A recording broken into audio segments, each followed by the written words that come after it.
Not everybody learns from the traditional model of education, which is the most prevalent, but actually a lot of students don't really learn well from that model. When those kids leave there, will they be able to live in the world as it is? That's my concern. I was raised to believe that. I was raised in many ways fed a line that said, the answers are all here, just look in your textbook. And I think that's really when it comes down to it. That's really what the current reality has presented to us, that we have to do better than that.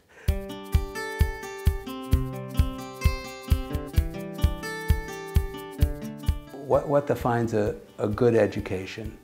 And to me, a good education begins with knowing facts. You have to be able to separate what's true from what's not true.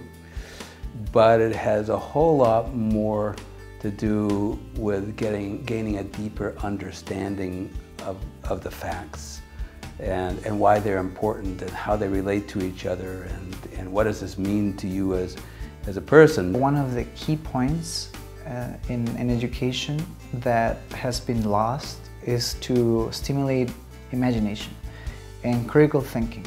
It's one thing to be able to pass the test, but what we really want is to have great human beings finish school successfully and decide whether or not they're going to go to college, start a business, do whatever it is they want to do. But we're developing human beings. That's what I think a school should be doing. We're not underestimating a student's ability to understand deep and complex things. It's exciting because you don't really put anybody in a box and say, you must do this. You really get to direct where you're going with some guidance. But that's the way teaching should be.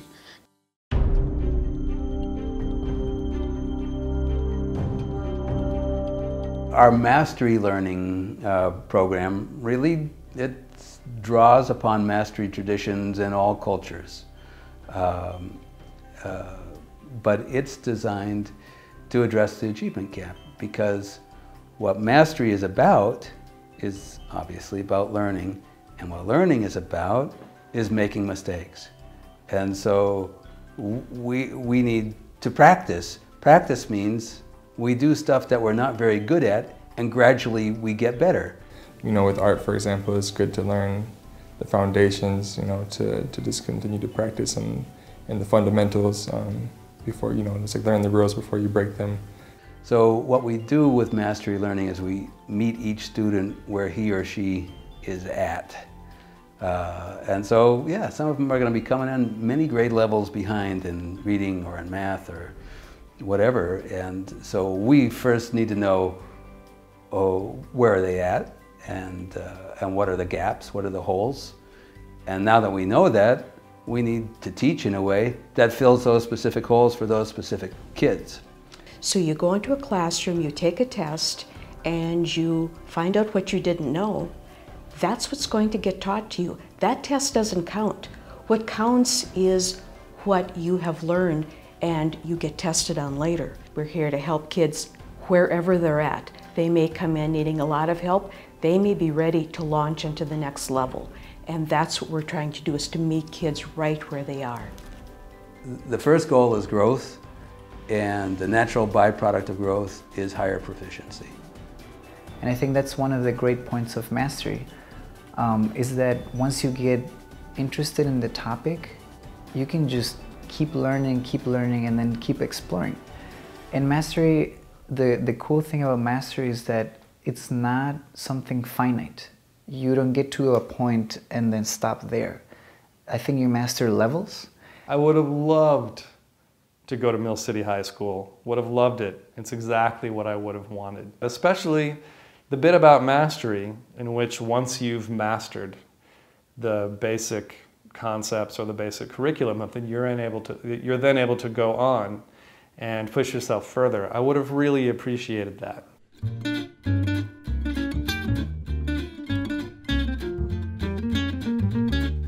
But we also want to make it just really a safe environment to be who you are. because that's where you're going to flourish, not where you're trying to be somebody that you think the teacher wants you to be. That's all of the charm of having a school that really reaches the kids where they are, as opposed to dragging the kids towards where you are and where you want them. I like high school kids, and I want a place where they can flourish. Once they get done with high school, no one will ever, ever, ever ask them how they did on the MCA test. Nobody cares. They will ask them, who are you? What are you about? What do you have to add to the world to make it a better place? And I want them to have an answer to that question. I want them to have a wise ambition.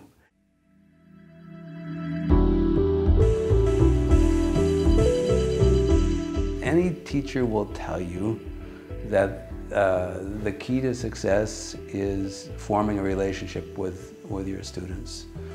They have to know that you care about them. They have to know that you know who they are and that you'll challenge them, but you'll also support them. And so you have to build relationship.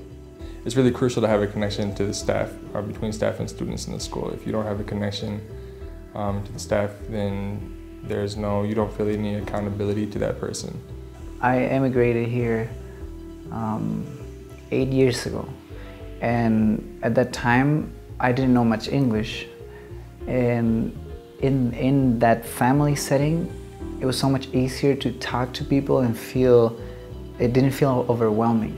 What we're going to do here is build a learning environment that's rich in relationship.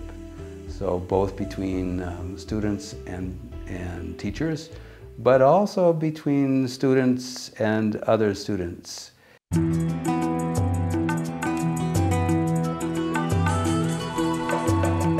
One of the things about classical education is it introduces the idea that we stand on the shoulders of giants, and this is who they are. And instead of just picking up a textbook and reading about, say, Plato or something like that, or Socrates, that they're actually reading Plato. They're reading what Plato wrote about Socrates, and they're sitting there figuring it out. And that, to me, that just sounds so exciting. My education consisted of a mainly kind of Western perspective on U.S. history and world history. And I think it's really important to have a world perspective on history and education. So we're asking you to actually develop critical thinking and practice that daily. So that's an important step beyond just acquiring information and knowing the basics.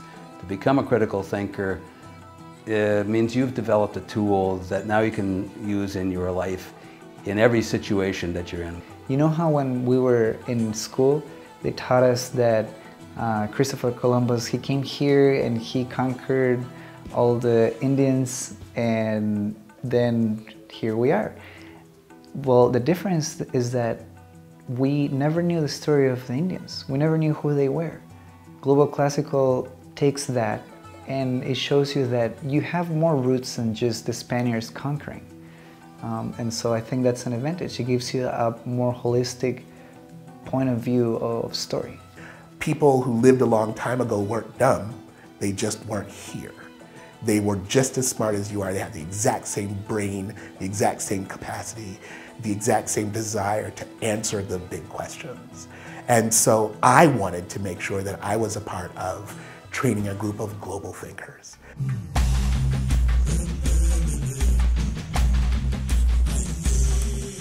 The environment we learn in should be reflect the world we live in. What learning in a diverse environment does is it helps you understand that you are not the solution to the problem. You may be one of the people who articulates a perspective, but that there are other valued perspectives at the table. And the more you understand that, the better you're going to do at serving the people around you. People think of diversity as just being black and white. I think diversity, you have diversity of thought, you have diversity of approach. There's so many different things. I think that we're just a diverse world. High schools are very important to be diverse because they'll teach people how to be compassionate and understanding of other people. And and even for the students here, going to school with people from different backgrounds, they also learn how to interact with people who are not like them. I was made richer, but also I was made more responsive, that I was made a more complete person in myself by having people to reflect my reality.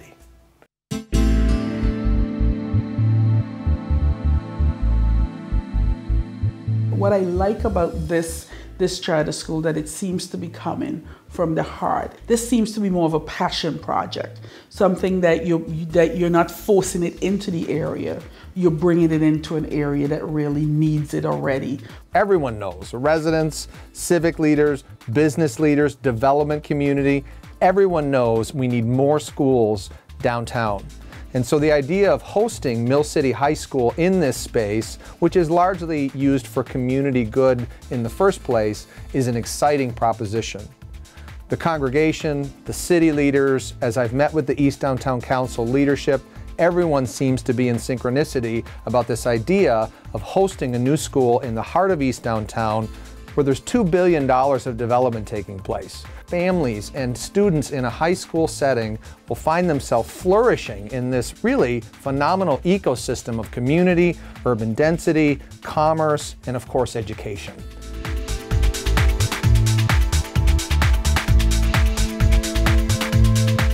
One of the difficulties of teaching people math in isolation and science in isolation from literature, from art, is that the world, the universe, doesn't separate math out from science, out from literature, out from social studies. That's not what we experience when we go out in the street. We have interdisciplinary lessons, and so kids will learn about, for instance, social studies, history, whatever, alongside, say you're learning about ancient China, you'll also be learning about the art and the music of China. So we're combining with the arts with the academics, and you get a sort of a whole picture of that culture, but you're not just learning about the art and the music, you're actually doing the art and the music. It seems to me to be ridiculous that we expect students to learn science in science class and learn art in art class, and never the twain shall meet.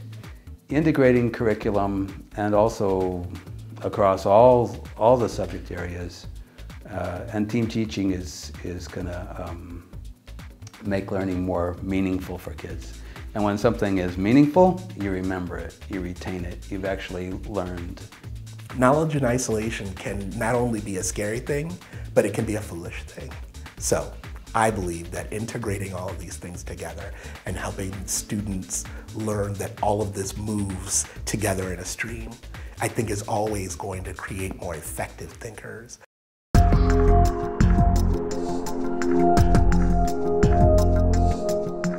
Complexity thinking and systems thinking is really a way to make sense of the world.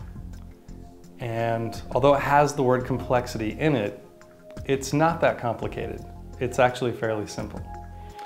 Complexity science and systems thinking are basically the sciences of interconnectedness, of seeing how the world is interconnected. And actually things make a lot more sense once you start to understand that things are connected than when you think that they're not connected. So there's a lot of situations in the world where people are thinking about this, like there's this much space that they're considering, when the reality is there's this much stuff going on. Not only is it possible to teach students complexity and systems thinking, it's completely necessary. It's perhaps the essential skill of the 21st century because it's how you make sense of ambiguity. It's how you make sense of sustainability. It's the skill you're going to need to combat climate change. It's the skill you're going to need to understand a global economy. And I think that's really important for high school students to have that skill and to have that lens, to be able to approach what they see not just inside of a box, but to actually be able to link it to the greater world. So it's not really a question of how can we use this in high school, or could high school students use these kind of concepts. It's more the question of how could you avoid it. It's just, this is how the world works. This is how it operates. I think students coming to Mill City High School who are learning the systems and complexity lens have a real opportunity to make the world that they want to see.